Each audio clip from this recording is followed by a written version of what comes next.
Pernahkah kamu merasa bingung saat berinteraksi dengan lawan jenis? Jika pernah, mulai sekarang kamu harus bisa baca pikiran, agar tidak bingung dengan sikap atau niatnya yang tersembunyi. Pada video kali ini, kami akan membahas beberapa cara membaca pikiran wanita lewat bahasa tubuh. Mari simak video ini sampai selesai.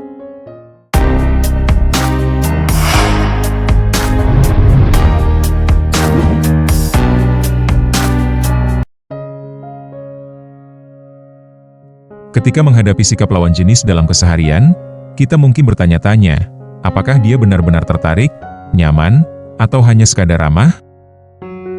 Saat itulah bahasa tubuh menjadi satu-satunya petunjuk untuk mengetahui maksudnya. Faktanya, psikologi manusia mengajarkan bahwa bahasa tubuh adalah komunikasi nonverbal yang jauh lebih jujur dibandingkan kata-kata. Bayangkan ketika kamu sedang berbincang, lalu dia tersenyum, atau bahkan memainkan rambutnya. Apakah itu tanda ketertarikan, atau justru kebiasaan tanpa arti? Disinilah seni membaca bahasa tubuh berperan.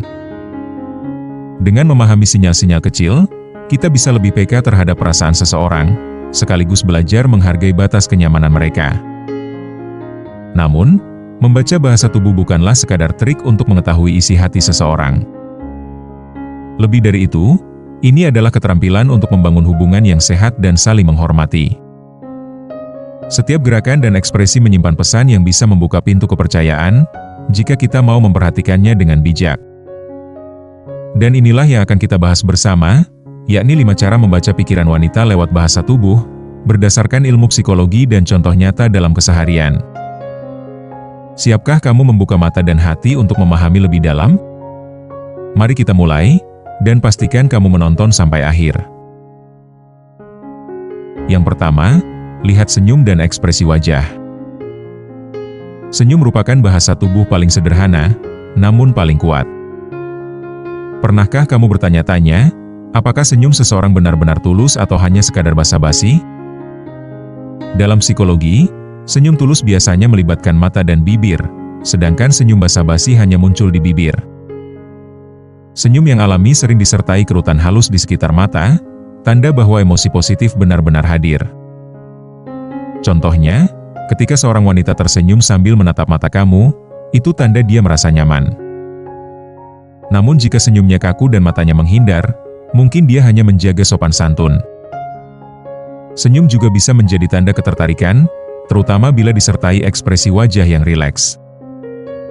Tetapi jangan buru-buru menilai itu, cobalah lihat konteks situasi dulu. Ingat, senyum adalah bahasa hati, maka belajarlah membaca dengan empati, bukan dengan prasangka. Yang kedua, lihat kontak mata dan tatapan. Secara umum, mata sering disebut sebagai jendela jiwa. Kontak mata yang konsisten menunjukkan perhatian dan kejujuran, sementara tatapan yang menghindar bisa berarti malu atau tidak nyaman. Mengapa kita sering merasa ada makna tersembunyi di balik tatapan mata seseorang? Dalam psikologi sosial, tatapan mata adalah suatu bentuk keterhubungan emosional. Contohnya, saat berbincang, jika seorang wanita sering menatap kamu lalu tersenyum, itu tanda dia terhubung dengan percakapan. Sebaliknya, jika tatapannya sering mengarah ke arah lain, mungkin bisa jadi dia ingin mengakhiri interaksi. Tatapan juga bisa menjadi sinyal ketertarikan, terutama bila disertai pupil yang sedikit membesar. Namun, jangan lupa bahwa setiap orang punya batas kenyamanan. Ingat, tatapan yang tulus membuka pintu kepercayaan, gunakan mata untuk menyampaikan kehangatan, bukan tekanan. Yang ketiga, lihat postur tubuh dan jarak fisik. Postur tubuh merupakan cermin dari kondisi emosional. Pernahkah kamu memperhatikan cara seseorang duduk dan merasa itu mencerminkan isi hatinya? Tubuh yang terbuka seperti tangan tidak disilangkan dan tubuh menghadap kamu, itu menandakan kenyamanan, sedangkan postur tertutup menunjukkan jarak emosional. Jarak fisik juga berbicara, yakni semakin dekat jarak yang nyaman, semakin besar keakraban. Contohnya, di sebuah pertemuan, jika seorang wanita duduk menghadap ke arah kamu dengan tubuh condong ke depan, itu tanda dia fokus dan tertarik. Namun bila tubuhnya menjauh atau menyilangkan tangan, itu sinyal dia ingin menjaga jarak. Psikologi menyebut ini sebagai proximex, yakni ilmu tentang jarak interpersonal. Memahami ini membantu kita menghargai ruang pribadi orang lain. Ingat, menghormati ruang orang lain adalah bentuk cinta. Jangan memaksa, tapi hadir dengan ketulusan. Yang keempat, gerakan tangan dan sentuhan rambut. Secara psikologi, gerakan tangan yang aktif saat bicara merupakan sikap yang menunjukkan antusiasme. Mengapa banyak wanita memainkan rambutnya saat berbicara dengan seseorang? Menyentuh rambut atau merapikannya bisa menjadi tanda gugup, ingin terlihat menarik, atau bahkan ketertarikan. Dalam psikologi, ini disebut self-touching gestures, yang sering muncul saat seseorang ingin menenangkan diri. Contohnya, saat kencan, jika dia sering menyentuh rambut sambil tersenyum, itu bisa jadi tanda dia ingin tampil menarik. Namun jika dilakukan sambil menunduk dan gelisah, mungkin dia sedang cemas. Gerakan tangan juga bisa menunjukkan kejujuran. Orang yang terbuka biasanya menggunakan tangan untuk menekankan kata-kata, sedangkan orang yang menutup diri cenderung menyembunyikan tangan.